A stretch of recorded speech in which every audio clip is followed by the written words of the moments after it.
Assalamualaikum warahmatullahi wabarakatuh. Pada pekan ini kita akan membahas mengenai chapter 4 ya dari buku referensi, itu mengenai basic financial method, metode finansial dasar. Kita di sini akan menjelaskan sejumlah metode keuangan dasar dalam menghitung investasi teknologi informasi. Kita akan melihat di sini beberapa atau tiga di sini ya. Yang pertama break even analysis, payback period, dan accounting rate of return atau ARR untuk bagaimana jadikah kita melakukan investasi dalam TI atau tidak. Baik, kita lihat di sini basic financial method adalah metode yang digunakan untuk pengambilan keputusan. Sekali lagi di sini pengambilan keputusan karena layakkah atau tidak investasi dilakukan, kita lihat berdasarkan metode-metode tadi, angkanya bagaimana. Di sini yang akan kita bahas sekali lagi, itu adalah break-even analysis, payback period, accounting rate of return ya. Kita lihat di sini, dari level-level manajemen, seperti sudah diketahui sebelumnya, ada 3 tingkatan, ada strategic planning step, ada tactical planning step, dan ada operational planning step. Tentu cerita kita di sini adalah berada di lingkup tactical planning step, configuration and functionality analysis ya, dan IT system evaluation and justification. Jadi pada saat kita membuat justifikasi kebutuhan dan justifikasi pengadaan itu harus dihitung gitu. Nah, salah satu cara menghitungnya itu menggunakan metode-metode dasar dalam keuangan. Yang pertama kita lihat break-even analysis. Itu adalah metode yang membandingkan biaya dan benefit terukur dan tidak terukur di dalam investasi TI. Nah, di sini break-even point analysis terjadi itu pada saat total biaya sama dengan total manfaat. Kapan biaya yang kita keluarkan itu sama dengan kembalian yang kita peroleh dari investasi tersebut. Itu maka disebut break-even point ya. Kemudian langkah-langkah untuk melihat analisa break-even point. Yang pertama tentu saja kita harus menghitung cost present value di sini. Nilai saat ini dari biaya tersebut ya. Kemudian juga menghitung benefit present value. Nilai saat ini dari manfaat yang kita peroleh apa saja. Bisa saja sifatnya intangible, bisa juga tangible dari manfaat. Bisa dihitung dan juga tidak langsung bisa kita hitung, tetapi harus melakukan konversi dahulu. Menentukan secara subjektif dari benefit intangible. Nah, ini maksudnya bagian dari benefit tadi bisa saja ada tangible, ada juga intangible. Kalau tangible langsung bisa kita hitung, tapi kalau intangible harus dilakukan konversi dahulu supaya bisa kita hitung. Kemudian langkah-langkah metode break-even analysis di sini. Yang pertama kita harus melakukan survei manajemen mengenai nilai benefit intangible beberapa tahun ke depan.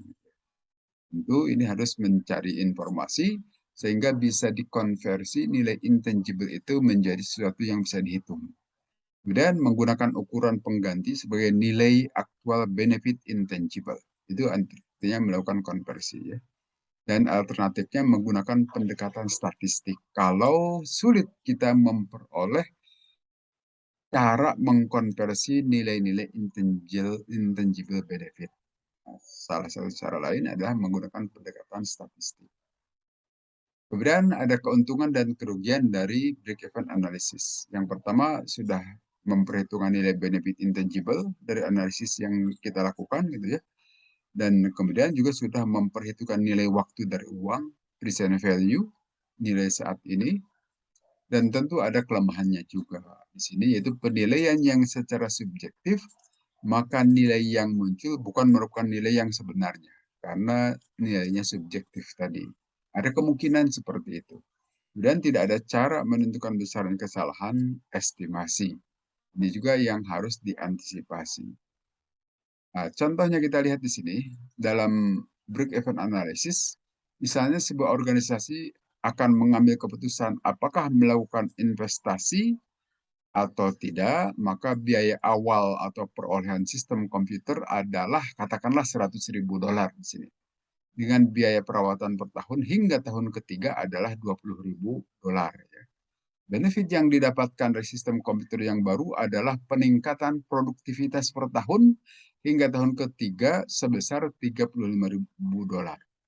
Tingkat diskonto nilai bunga di sini dihitung sebesar 12% per tahun. Nah, yang pertama kita hitung dulu present value dari biaya tadi. Ini adalah cara menghitung present value seperti ini. Rumusnya sudah baku. Diawali dari 100.000, ini modal awal, kemudian keuntungannya diperoleh 20.000 selama 3 tahun. 0,12 ini maksudnya ya. 1 ditambah 0,12 pangkat 1, pangkat 2, pangkat 3 karena selama 3 tahun. Maka dihasilkan nilai 148. Ini ada present value yang dihitung berdasarkan cerita di atas. Dan yang keduanya menghitung present value dari intent atau tangible benefit dan menghitung net cost-nya. Nah, tangible benefit di sini tadi ada $35.000 ini ya. Nah, kita hitung seperti di atas juga sama, sehingga nilainya diperoleh $84.064 ya. Sehingga net cost itu PP cost dikurangi PP tangible benefit, maka 148 dikurangi 84.000 tadi itu. Menghasilkan angka 63.973 ya. Kemudian step ketiga, pihak manajemen menentukan apakah intangible benefit minimal sebesar net cost. Jika intangible benefit di sini lebih besar dari 63.000 tadi, maka sistem komputer tersebut layak untuk investasi. Tentu di sini kita menaksir intangible benefit-nya itu yang belum dilakukan ya, dan itu harus dilakukan melalui penaksiran atau melalui konversi. Kemudian yang keduanya adalah payback period method, metode menghitung payback period dari sisi waktu ini ya. Itu adalah metode untuk menghitung berapa lama waktu yang dibutuhkan untuk mengembalikan nilai investasi awal. Dengan rumusnya seperti ini, nilai proyek dibagi cash flow, aliran kas masuk di sini, inflow ya, bagi cash inflow, aliran kas masuknya. Nah, kemudian langkah-langkah dalam menentukan payback period method itu, yang pertama tentu menentukan umur ekonomisnya dahulu. Berapa lama sih itu mesin yang kita beli itu dihargainya, berapa tahun misalnya. Umur ekonomis ya di sini. Kalau teknisnya bisa lebih lama, tapi ekonomis katakanlah 3-4 tahun tertentu. Karena setelah itu nilainya menjadi 0. Dan yang keduanya mempertimbangkan nilai waktu dari diskon arus kas. Nah, dengan catatan di sini, jika payback periodnya kembalian nilai tadi itu lebih kecil dari cut off period, maka investasi tadi bisa diterima dari umur ekonomis di sini. Tapi jika payback periodnya itu lebih lama dibanding dengan umur ekonomis, maka investasi bisa ditolak. Contoh kasusnya seperti ini. Misalnya umur ekonomis ini. Kita punya 4 tahun katakan ini ya. Di sini ada alternatif sistem informasi A dengan cash inflow-nya. Ini adalah cash inflow setelah output dikurangi oleh inputnya ya. Maka 4 juta dalam rupiah katakan ini. Investasi awalnya kita 15 juta. Ini untuk sistem B ini. Dengan variasi inflow-nya itu beda-beda. 5 juta, 4 juta, 4.500.000 dan 6 juta. Di sini sama. Oke, kita lihat berikutnya. Nah, untuk sistem A ya. Sistem A itu tadi nilai awalnya itu adalah 15 juta rupiah. Sedangkan cash inflow, aliran kas masuk sama untuk setiap tahunnya itu 4 juta tadi ya. Umur ekonomisnya atau cut off periodnya itu 4 tahun. Maka payback period itu adalah 15 juta dibagi 4 juta itu adalah selama 3 tahun, 75 atau 3 tahun 9 bulan. Nah, karena di sini 3,75 itu lebih kecil dari umur ekonomis, maka investasi bisa dilanjutkan. Baik, kita lanjut ke sistem B di sini. Tadi nilai proyeknya itu adalah 15 juta. Dan umur ekonomisnya 4 tahun juga. Tapi dengan cash inflow yang beragam di sini. Ada 5 juta, 4 juta, 4 juta setengah, dan 6 juta. Kita lihat di sini payback period itu nilai awal tadi 15 juta. Kemudian cash inflow tahun pertama setelah memperoleh 15 juta maka berkuranglah. Itu dikurangi 5 juta menjadi 10 juta. Dan inflow kedua tahun kedua 4 juta sehingga nilai awal itu berkurang menjadi 6 juta. Nah, kemudian cash inflow tahun ketiga 4 juta 500. Nah, maka tahun keempat masih ada sisa sebesar 1,5 juta. Padahal cash inflow tahun keempat lebih besar lagi, 6 juta.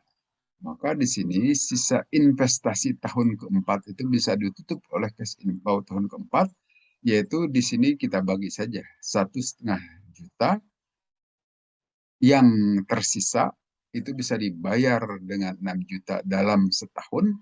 Nah, dalam 3 bulan saja sudah tertutupi, artinya sudah mulai untung perusahaannya.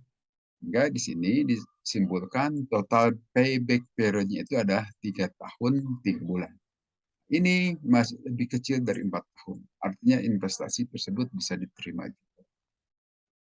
Kemudian berikutnya untuk perhitungan tadi ya, ada payback period tadi 3 tahun 9 bulan, alternatif A, tapi alternatif B 3 tahun 3 bulan. Itu perusahaan dapat memilih proyek sistem informasi B karena lebih cepat menutup biaya investasi daripada proyek sistem informasi A.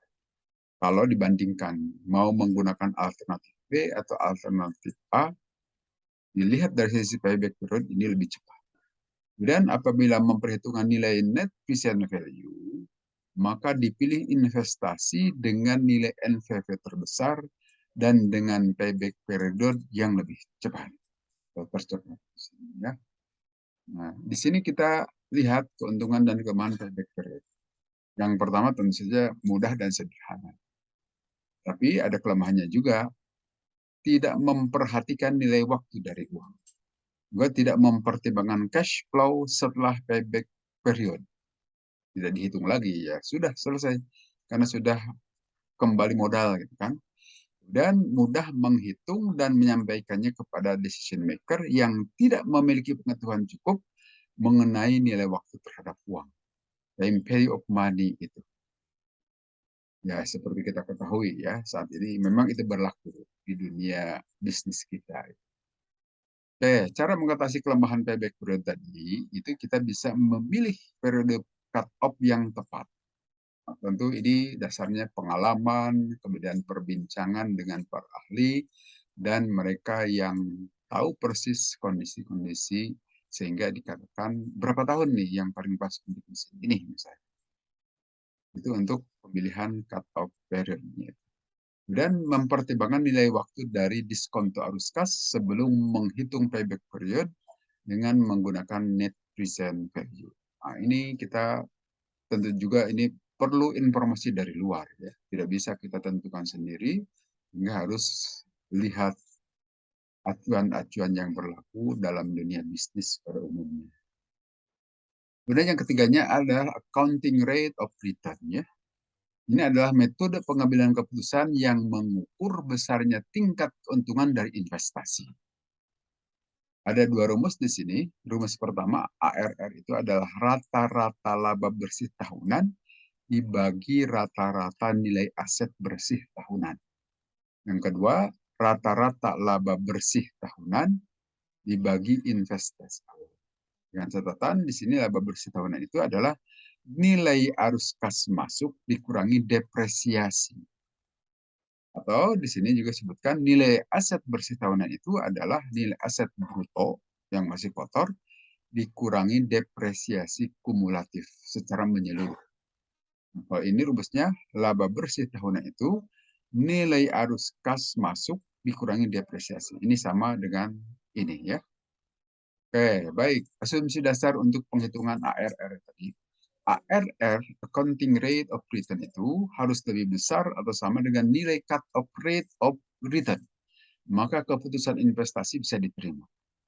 Dan juga harus mempertimbangkan jenis depresiasi ini seperti apa.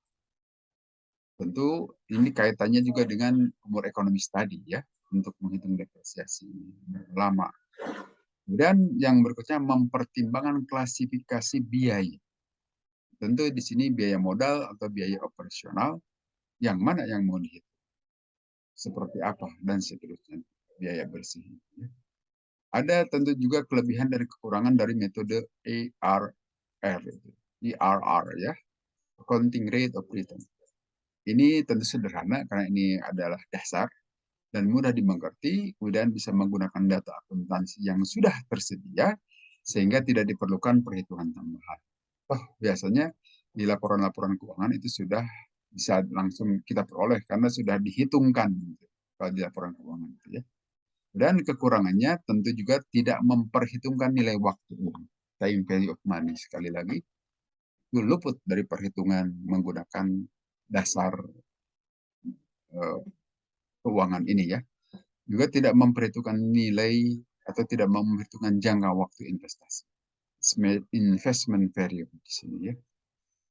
Nah, contoh kita lihat di sini, beberapa tahun yang lalu, suatu perusahaan melakukan investasi pembelian IT dengan keuntungan yang diharapkan 10%. Berikut adalah data dari laporan keuangan dalam kurun waktu tersebut. Sini disebutkan tahun pertama 60.000 arus kas masuk, depresiasi 40.000 rupiah ya, laba bersihnya 20, kemudian tahun keduanya seperti ini, arus kas masuk 60.000 sama, ini sama semua ya untuk tahun ketiga juga. Hingga rata-rata laba bersih itu kalau kita hitung di sini 20.000 ditambah 20.000 tambah 20.000 dibagi 3 tahun ya 20.000 juga ya. Nah, di sini kita lihat nilai aset bruto misalnya. Itu ada 120, tahun ke-1 juga sama sampai tahun ketiga. Depresiasi kumulatif berubah-ubah. Tahun pertama belum ada ya. Dan tahun ke-0 belum ada. Tahun pertama 40.000, kemudian tahun ke-1 dan tahun kedua 80.000, dan tahun ketiga tambahan kumulatif dari tahun ke-1, kedua, dan ketiga 120.000 juga. Sehingga di sini kita bisa menghitung nilai aset bersih itu 120.000, di tahun ke-0, tahun ke-1 80.000, dan tahun kedua 40.000. Sehingga bisa kita hitung rata-rata nilai aset bersih itu 120.000 ditambah 80.000 ditambah 40.000 ditambah dibagi 4 jadi tambah 0 juga. 0 tidak dimasukkan, maka nilainya 60.000 ya. Kemudian bagaimana cara menyelesaikan rumus atau ARR tadi? Kita punya rumus rata-rata laba bersih tahunan dibagi rata-rata nilai aset bersih tahunan. Jadi rata-rata laba bersih itu 20.000 dan rata-rata nilai aset bersih tahunan 60.000. Sehingga diperoleh nilai ARR-nya itu 33% ya. Ini 60.000 dan ini 20.000.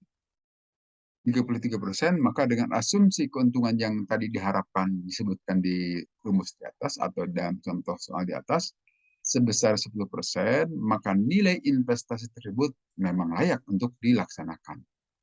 Karena ARR-nya lebih besar dari tingkat keuntungan yang diharapkan, 33%.